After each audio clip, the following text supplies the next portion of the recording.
Morning વિદ્યાર્થી મિત્રો. આજના ટાસ્કમાં હવે આપણે આગળના દાખલા કરીએ ગણિતમાં. આગલા પીરિયડમાં આપણે 4 દાખલા સુધીનું કમ્પ્લીટ કરી નાખેલું હતું. હવે આપણે દાખલા નંબર 5 સ્વાધ્યાય પોથીમાં 103 નંબરનું પાનું ખોલી કાઢો. દાખલા નંબર 5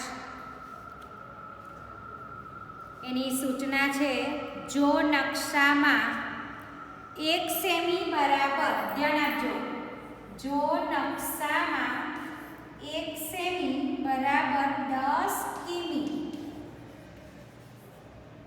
1 સેમી બરાબર 10 કિમી જમીન પર અંતર હોય તો તેના આધારે નીચેના પ્રશ્નોના જવાબ લખો.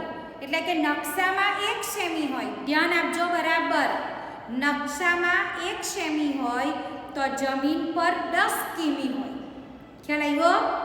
નકશામાં 1 સેમી તો આપણે જમીન પર કેટલું અંતર ગણવાનું? 10 કિલોમીટર.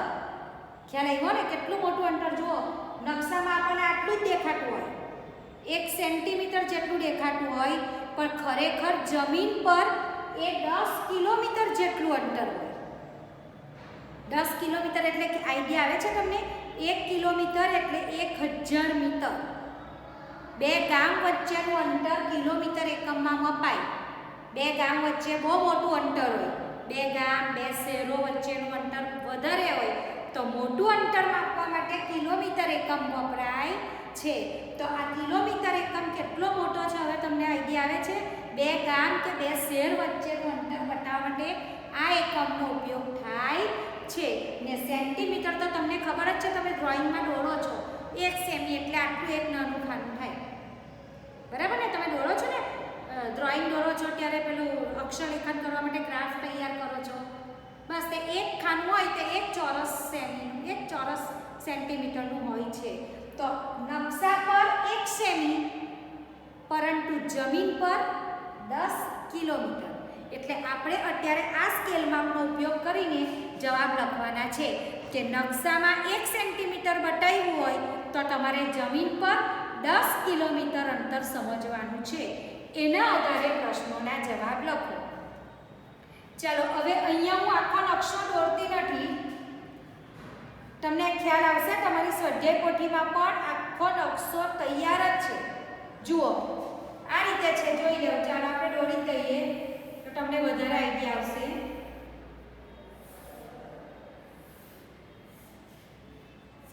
આ રીતે છે, જો. તો અહીંયા આપ્યું છે પાલનપુર. શું આપ્યું છે? પાલનપુર. ત્યાર પછી આપ્યું છે અહીંયા ઊંઝા. આ બેની વચ્ચેનું અંતર છે 5 સેમી, બરાબર? ઊંઝાથી મહેસાણા, અહીંયા મહેસાણા,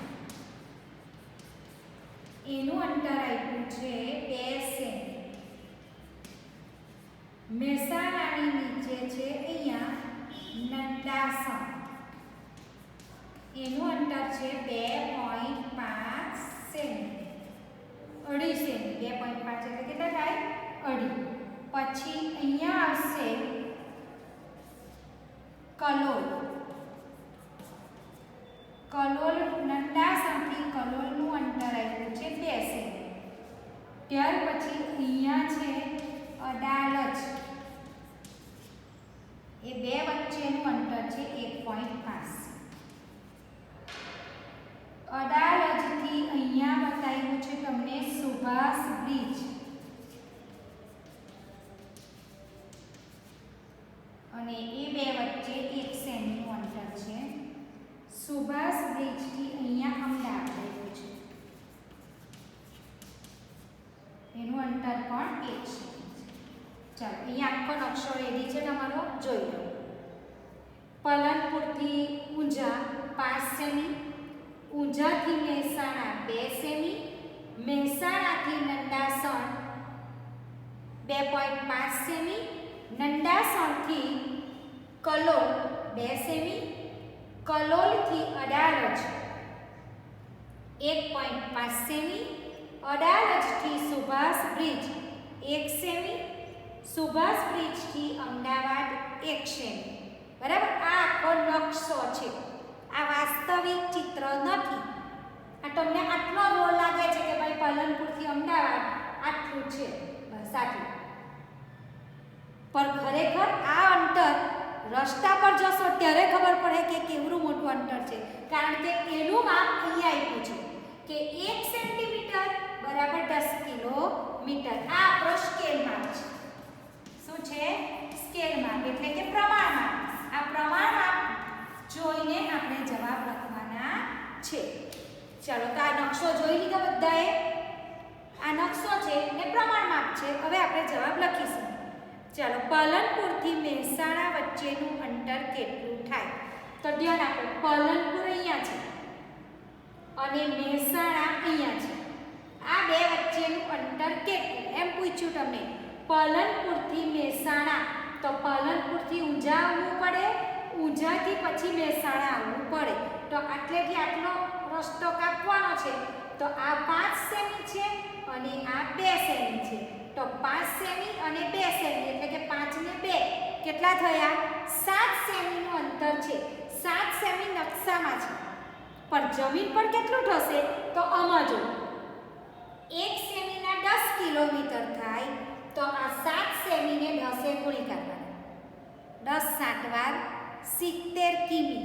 તો પાલનપુરથી મહેસાણા કેટલા કિલોમીટર છે? 70 કિલોમીટર. સમજ પડી? કઈ રીતે? તો કે 5 સેમી ને 2 સેમીનો સરવાળો, 5 ને 2 7, એ 7 ને 10 ગુણી કાઢ્યા. 10 કેમ ગુણ્યા? કારણ કે 1 સેમીના 10 કિમી છે, માટે 7 સેમીના 70 કિમી. બીજું જો, મહેસાણાથી અડાલજ વચ્ચેનું અંતર શોધો. ચાલો, હવે મહેસાણા અહીંયા છે ને અડાલજ અહીંયા છે. મહેસાણાથી અડાલજ વચ્ચેનું અંતર શોધો. તો મહેસાણાથી અડાલજ એટલે મહેસાણા 2.5, ત્યાર પછી નંદાસણ 2 અને ત્યાર પછી અડાલજ. એટલે જુઓ, આપણે શું કરવાનું? આ 2 પોઈન્ટ મહેસાણાથી નંદાસણ આવ્યા હતા 2.5, પછી નંદાસણથી કલોલ 2 અને પછી 1.5. 2 ની સાથે કઈ નથી તો તમે 0 મૂકી શકો. તો 5 ને 5 10 શું વધીએ? 2 ને 2 4 ને 5 ને 6 કેટલા કિલોમીટર થયા? કેટલા સેમી થયા? 6 સેમી થયા. તો 10 ગુણી કરો. 10 6 વાર 60. તો 60 કિલોમીટર આટલેથી આટલું અંતર થાય. નકશામાં કેટલું નાનું લાગે છે, બરાબર ને? ત્રીજું જો, ઊંઝાથી અમદાવાદ. તો શોધો ઊંઝા કા છે? અહીંયા ને અમદાવાદ છે. ઊંઝાથી આવવું છે અમદાવાદ, તો કેટલા સેમીનું અંતર થશે? આ પહેલા સરવાળો કરો ને પછી આ 10 સાથે ગુણો. તો જુઓ, ઊંઝાથી મહેસાણા 2, મહેસાણાથી નંદાસણ 2.5 લખતા જાઓ. આ 2 પછી આ 2.5 કઈ નથી તો 0 મૂકતા જાઓ. પછી નંદાસણથી કલોલ 2, કલોલથી અડાલજ 1.5, અડાલજથી સુભાષ બ્રિજ 1 અને સુભાષ બ્રિજથી અમદાવાદ 1. કેટલું થયું ગણો? 5 ને 5 10 16, 2 4 6 10 સેમી થયું. 10 સેન્ટીમીટર અને 0 મિલીમીટર. ચાલો, 10 સેન્ટીમીટર એટલે કેટલા થાય? 10 10 વાર ગુણીકાર 10 10 વાર 100 કિલોમીટર થાય. ઊંઝાથી તમારે અમદાવાદ આવવું હોય તો 100 કિલોમીટર. 100 કિલોમીટર એટલે 2 કલાક જેટલું અંતર છે. ખ્યાલ આવ્યો? ચાલો, નંદાસણથી સુભાષ બ્રિજ. નંદાસણથી સુભાષ બ્રિજ વચ્ચેનું અંતર કેટલું છે? તો નંદાસણ 2,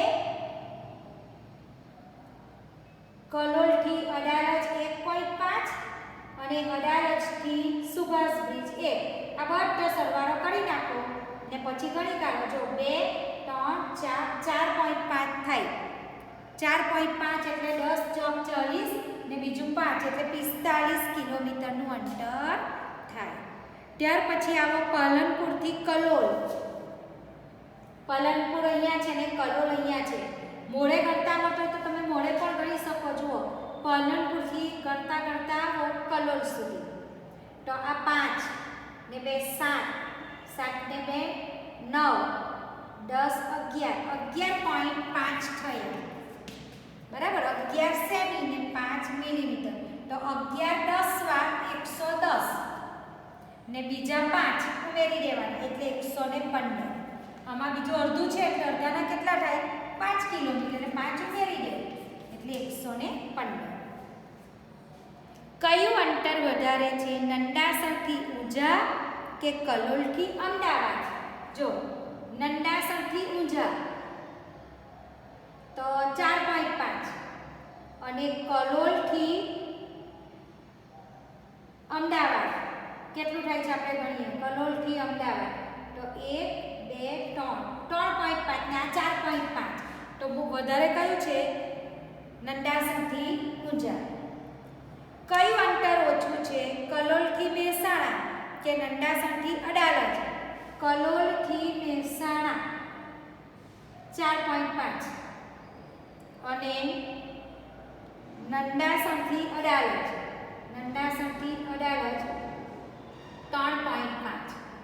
તો આપણે ઓછું પૂછ્યું છે તો કયું આવે? આ ઓછું છે, નંદાસરથી અડાલજ 3.5 ને કલોલથી મહેસાણા 4.5 થાય. એટલે ઓછું અંતર કોનું છે? તો નંદાસરથી અડાલજનું અંતર ઓછું છે.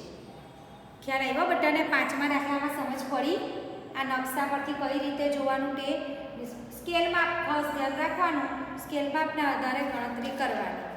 હવે પાછળ જુઓ.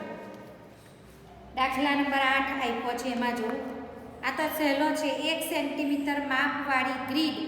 ગ્રીડ એટલે કે ચોરસ જાળી. બધા તરફ ધ્યાન આપો. ગ્રીડ એટલે ચોરસ જાળી.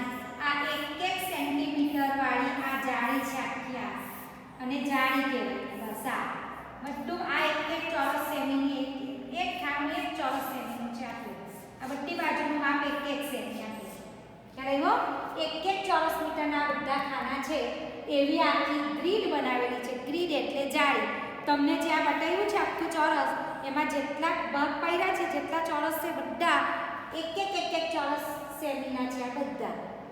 તો 1 સેમી માપવાળી ગ્રીડ પર દોરેલા ચિત્ર અડધા સેમી માપવાળી ગ્રીડ પર દોરો અને બંનેના ક્ષેત્રફળ શોધો. શું કીધું છે સાંભળજો. આની પર જે ચિત્ર દોર્યું છે તે સેમ ચિત્ર તમારે આવી નાની જાળી પણ આપી છે બાજુમાં. જો તમને આવી નાની જાળી આપી છે તો તમે આ 1 સેમી માપવાળી છે, આ 1 સેમી માપવાળી જાળી છે ને આ અડધા સેમી માપવાળી જાળી છે. આ 1 સેમી પર જે ચિત્ર દોરેલા છે તે તમારે અડધા સેમી પર દોરવાના છે. સમજ પડે છે? 1 સેમી માપવાળી જાળી પર જે ચિત્ર દોરેલું છે તેને અડધા પર તમે દોરો. કઈ જ નથી, અડધામાં ખાલી આના કરતા નાના ખાના થઈ જાય.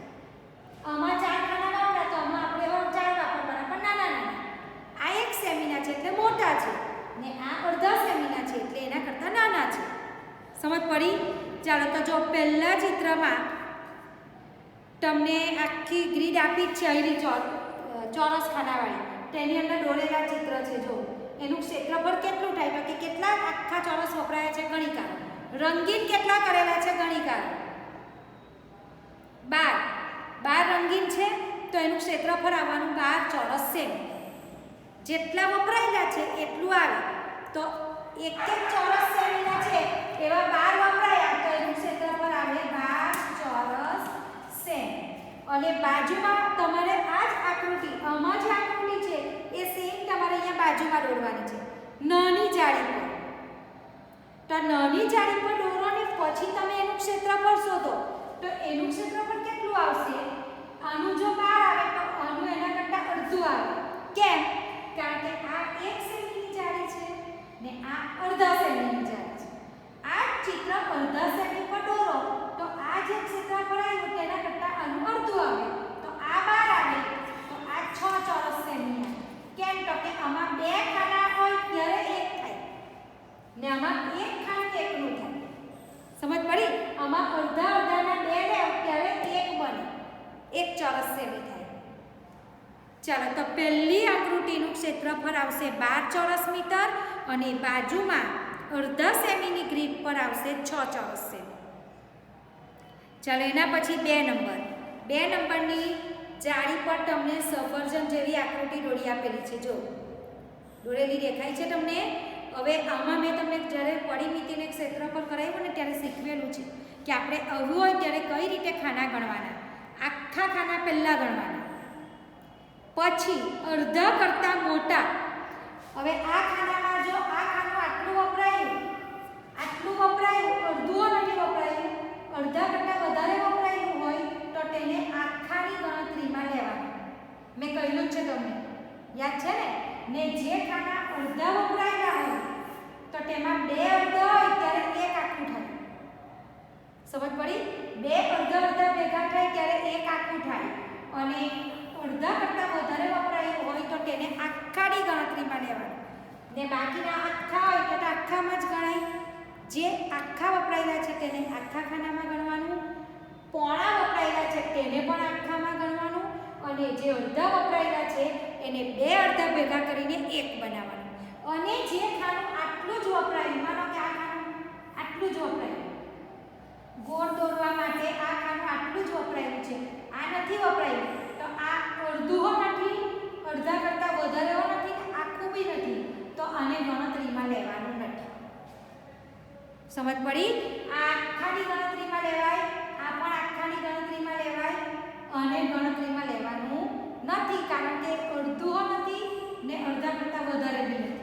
ને જે અડધું વપરાયેલું હોય તો એમાં 2 અડધા હોય તો 1 આખું બનાવી દેવાનું. ચાલો, તો એ સફરજન જેવું જે ચિત્ર આપ્યું છે તમને દેખાય છે, એમાં છે ને આમ જોવા જઈએ આપણે તો 26 થાય છે. આખા ખાના, આખા કરતાં વધારે, અડધા કરતાં વધારે ખાના ને અડધા ખાના બધા ગણતરી કરવા જઈએ આપણે તો 26 થાય છે. અને સામે એનું ચિત્ર દોરીશું તો 26નું અડધું, પહેલામાં 26 ચોરસ સેમી આવે તો આમાં 13 ચોરસ સેમી આવે. બરાબર છે? પરંતુ આના જવાબમાં તમને સ્વાધ્યાય પોથીના જવાબમાં આમાં 24 ચોરસ સેમી આપ્યા છે, પણ આપણે ગણતરી કરીએ ને તો 26 થાય છે. ખ્યાલ આવે છે? કંઈ વાંધો નહીં, આપણે હું તમને લખીને મોકલાવીશ, તે પ્રમાણે તમે જવાબ લખજો. હવે એની નીચે જુઓ, આગળ નાના ચોરસમાં ઘરની આકૃતિ દોરી છે. અડધા સેમીની ગ્રીડ છે. આ દેખાય છે? અડધા સેમીની જાળી પર ઘરની આકૃતિ દોરી છે. એમાં તમે ખાના ગણી કાઢો. પહેલાં બધા આખા ગણી કાઢો, પછી અડધા અડધા ગણો. માનો કે 4 અડધા થયા, 4 અડધા થાય તો એને 2 ભાગી કાઢો તો 2 આખા બની જાય. 4 અડધા થાય તો 2 આખા બની જાય. 3 અડધા થાય, 6 અડધા થાય તો કેટલા બની જશે? 3 આખા બની જશે.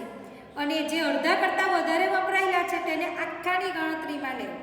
તો આ નાની આકૃતિમાં ખાના ગણો તો તમારા આવશે 11 ચોરસ સેમી. તમે ગણતરી કરો, શાંતિથી ગણતરી કરજો. 11 ચોરસ સેમી આવશે. ને એવી સેમ આકૃતિ આ મોટી જાળી પર તમારે દોરવાની છે.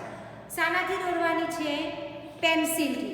કોઈએ પણ બોલ પેનથી દોરવાની નથી, પેન્સિલથી દોરજો. આ બેઠી ઘરની આકૃતિ જે આપી છે આમાં, તે તમારે આમાં દોરવાની છે. અને એમાં કેટલા ખાના વપરાય છે તે ગણીને એનું ક્ષેત્રફળ લખવાનું છે. જો આમાં 11 સેમી આવે તો આખામાં કેટલું આવશે? ડબલ આવશે, 22 ચોરસ સેમી. કેટલું આવશે? 22 ચોરસ સેમી. ચાલો, દાખલા નંબર 2 ની બાજુના પાના પર આવી જાઓ. નાની ગ્રીડમાં, અડધા સેમીની ગ્રીડમાં પતંગિયું દોરેલું છે. દેખાય છે બધાને? અડધા સેમીની ગ્રીડમાં પતંગિયું છે. આ પતંગિયામાં હું ખાના ગણું, અંડાના ચોરસ ખાના, એક ખાનું અડધા ચોરસ સેમીનું છે. તો તમે બધા ખાના ગણી કાઢો તો અડધું સેમી છે એટલે 18 થાય તમારા. તો 18ના અડધા કરવા પડે તમારે. તો 18ના અડધા કેટલા થાય? 9 ચોરસ સેમી. પહેલી આકૃતિમાં અડધાવાળીમાં 9 ચોરસ સેમી. આમાં કઈ રીતે ગણવાનું છે સમજ પડે છે ને? જેટલા આખા ખાના હોય તે પહેલાં ગણી કાઢવાના, જેટલા અડધા કરતાં વધારે હોય તેને આખાની ગણતરીમાં લઈ લેવાના, અને અડધા કેટલા થાય છે તે ગણી જોવાના. માનો કે 4 અડધા થયા તો એના આખા 2 થશે, 6 અડધા થયા તો એના આખા 3 થશે. 8 અડધા થયા તો એના આખા 4 થશે. તે પછી પહેલાં આખામાં ઉમેરી લેવાનું. ને જે અડધા કરતાં ઓછા છે તેને ગણતરીમાં લેવાના નથી. આ રીતે આપણે ક્ષેત્રફળ શોધવાનું છે. આપણે આગળના પ્રકરણમાં આ રીતે ક્ષેત્રફળ શોધેલું છે. ચાલો હવે એ જ પતંગિયાની આકૃતિ તમારે 1 સેન્ટીમીટરની જાળી પર દોરવાની છે. જ્યારે દોરો ત્યારે આમાં જેટલું ખાનું વપરાયેલું છે એટલું જ ખાનું આમાં પણ વપરાયેલું હોવું જોઈએ. આનું ખાસ ધ્યાન રાખવાનું કે આમાં અડધું વપરાયું છે તો આમાં પણ અડધું વાપરજો. આમાં આખું લીધું છે તો આમાં તમારે આખું જ લેવાનું. જરાક પણ ફેરફાર નહીં કરવાનો. આમાં પોણું ખાનું વપરાઈ ગયેલું હોય તો આમાં પણ તમારું પોણું ખાનું જ થવું જોઈએ. આ પાખ્યું આટલું જ ઉપર છે તો આમાં પણ તમારે એટલું જ ઉપર લેવાનું. સમજ પડી ને પેન્સિલથી જ દોરવાનું. ચાલો પહેલી આકૃતિમાં 9 ચોરસ સેમી છે તો બીજી આકૃતિનો જવાબ તો તમને મળી જ જાય. 9ના ડબલ, કારણ કે આ અડધાની ગ્રીડ છે ને આ આખાની 1 સેમીની ગ્રીડ છે તો બીજીમાં આવશે 18 ચોરસ છે. ચાલો થઈ ગયું. હવે આવો દાખલા નંબર 7. દાખલા નંબર 7માં શું કીધું છે? સૂચના હું વાંચું છું, ધ્યાન આપજો. નીચે આપેલા ચિત્રોને અડધા સેમી માપવાળી ચોરસ જાળી તથા 2 સેમી માપવાળી ચોરસ જાળી પર દોરો. એટલે કે તમને જો આ ચિત્ર આપ્યા છે 1 સેન્ટીમીટરની જાળી છે. આ બધા ચિત્ર 1 સેન્ટીમીટર માપવાળી જાળી પર દોરેલા છે અને તમારે આ નીચે અડધા સેમીની જાળી આપી છે. દેખાય છે નીચે અડધા સેમીની જાળી? તો આ બધા ચિત્ર તમારે અડધા સેમી પર દોરવાના છે. આવડશે? જુઓ આમાં જ 2 ખાના અડધા અડધા વપરાયેલા છે તો આમાં તમારે 2 જ ખાના અડધા અડધા વાપરવાના. પછી નીચે પાછા 2 અડધા છે તો આમાં પણ નીચે 2 અડધા વાપરવાના. ખ્યાલ આવ્યો? આ રીતે તમારે આ 1 સેન્ટીમીટરની જાળી પર જે ચિત્ર દોરેલા છે એ બધા ચિત્ર નીચે અડધા સેમીની જાળી પર દોરવાના. જાળી એટલે ગ્રીડ. ખ્યાલ આવ્યો? હવે અહીંયા દોરવાના, આ અડધા સેમીની જાળી પર દોરવાના છે અને પાછળ ફેરવો. પાછળ તમને 2 સેમી માપની જાળી આપી છે. જો મોટી 2 સેન્ટીમીટરનું એક ખાનું છે. દેખાય છે? 2 ચોરસ સેમીનું એક ખાનું છે. તો આ જ બધા ચિત્ર અડધા સેમી પર દોરી કરવાના અને એ જ બધા ચિત્ર 2 સેમીના માપ પર દોરવાના. સમજ પડી? જુઓ એટલે મોટા થઈ જશે. આ 1 સેમી, આ 1 સેમીની ગ્રીડ છે, આ અડધા સેમીની ગ્રીડ છે અને આ 2 સેમીની ગ્રીડ છે. 2 સેમીની ગ્રીડ પર દોરો એટલે ચિત્ર મોટું થઈ જાય. પણ એટલું ધ્યાનમાં રાખજો કે આમાં જે પ્રમાણે ખાનાનો ઉપયોગ કર્યો છે, કોનામાં અડધું ખાનું વપરાયું છે, કોનામાં પોણું ખાનું વપરાયું છે, કયામાં અડધા કરતાં પણ ઓછું ખાનું વપરાયું છે, એનો ખાસ ખ્યાલ રાખવાનો. અને આ બંને જાળી પર તમારે એ જ પ્રમાણે સારી રીતે ચિત્ર દોરવાના. બધા ચિત્ર પેન્સિલનો ઉપયોગ કરીને જ દોરવાના છે. સમજ પડી છે બધાને? હવે આ વિડીયોની સાથે હું તમને આ બધા ચિત્રો કઈ રીતે દોરવાના છે એ હું તમને દોરીને મોકલાવીશ. તે ફોટો જોજો અને પછી દોરજો. અને જેની PDF આવે, જેટલા દાખલા હું તમને વિડીયોની સાથે સ્વાધ્યાય પોથીના મોકલાવું છું અંદર જવાબ લખીને, એટલા દાખલા તમારે પણ તમારી સ્વાધ્યાય પોથીમાં જવાબ લખી દેવાના. એટલે હું જેટલા દાખલા ચલાવું છું એટલા દાખલા સ્વાધ્યાય પોથીમાં તમારા પણ કમ્પ્લીટ થઈ જવા જોઈએ. તમને 5 દાખલા ચાલે તો 5-5ના હું જવાબ તમને મોકલી જ આપા. તમારે 5-5 અંદર લખી દેવાના. એટલે થોડા લખતા જજો, નહીં તો પછી વધારે લેસન થઈ જશે. બરાબર? અને બીજું કે આ પ્રકરણની હું સમજૂતી મોકલવાની છું. તો સમજૂતી સ્વાધ્યાય પોથીમાં નહીં લખાશે. તો એ સમજૂતી તમારે નોટમાં લખવાની છે. એ મેં તૈયાર જ રાખી છે. જુઓ આ જે સમજૂતી છે તમારે નોટમાં ઉતારવાની છે. નોટમાં નવા પાના પર પાનું વાળી દેજો. ત્યાં લખજો દ્વિતીય સત્ર એટલે કે બીજું સત્ર, પછી પ્રકરણ 8 નકશા આલેખન અને સમજૂતી એમ કરીને આ તમારે લખવાની છે. આ સમજૂતી હું તમને પહેલો ફોટો સમજૂતીનો મોકલાવીશ અને પછી આ સ્વાધ્યાય પોથીના દાખલા મોકલાવીશ. બરાબર? જેટલા દાખલા આવે એટલા દાખલા સ્વાધ્યાય પોથીમાં પણ પૂરી દેજો. અને સમજૂતી શામાં લખવાની છે? નોટમાં વ્યવસ્થિત મેં જે રીતે લખી છે એ પ્રમાણે લખી નાખજો. બરાબર? ને આકૃતિ બધી પેન્સિલથી અને સ્કેલનો ઉપયોગ કરીને વ્યવસ્થિત દોરજો. તમે મેં દોરેલી છે એ તમે પહેલાં જોજો. ચિત્રમાં જો અડધું ખાનું વાપરેલું હોય ને તમે પોણું ખાનું વાપરશો તો તમારું ક્ષેત્રફળ ખોટું આવશે. એટલે ચિત્રમાં જેટલું ખાનું વાપરવું છે એટલું જ ખાનું તમારે આકૃતિ દોરો ત્યારે વાપરવાનું, તો જ આપણું ક્ષેત્રફળ બરાબર આવે. બરાબર?